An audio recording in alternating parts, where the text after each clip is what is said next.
So, Catherine, you're just out from the arena, you're dripping wet. It's quite hot here today. How did it go? Much better than yesterday. I was very happy, very, very happy with that test. I made still a couple errors that I regret, but you can't ride perfectly every day, and the horse was much better than he was yesterday, and that was my goal today, so I'm really, really happy with that. What went a little bit wrong then? My half passes weren't really good. He broke in the first one, and in the second one I had the positioning not so correct.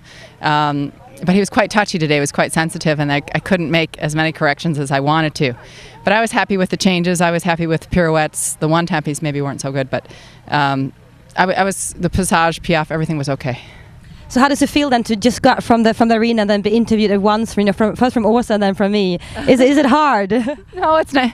It's not hard. You kind of expect that in Falsterbo. I mean, this is a very open show, and it's a show that's held for the public, which I think, for our sport, for dressage, is fantastic. So I'm glad that you do these kinds of interviews. I don't mind at all. So it's a lot about knowledge transfer. It's from your knowledge to the audience. Actually, these interviews are held for.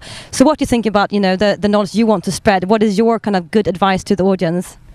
You mean for riding or for? Well, the first advice would be come to Falsterbo every year because it's a fantastic horse show and you can have a great time. In riding, I mean, I have a lot of advice I can give people. I do a lot of clinics. I actually started doing clinics here in Sweden now, and mostly I work on seat-to-hand connection, a natural position on the horse, and really riding in a balanced way, so that you can use your aids in a free and balanced way, and not without force and this kind of thing.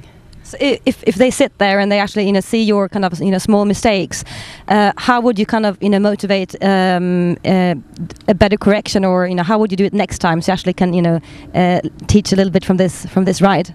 Well, my horse was quite excited before he went in the arena. He got very excited during the applause from the last rider, so I had all of a sudden a power packet under me, and in previous years, I might have just stopped and petted him and said, "Oh, good boy, please be with me, stay with me."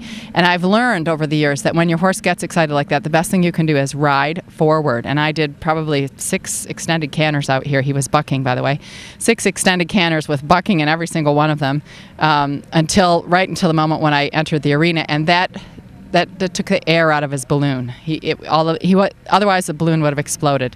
So I think that's one piece of advice I can give you if your horse gets a bit crazy before the test. Don't pat him and tell him he's a good boy and try to ride carefully.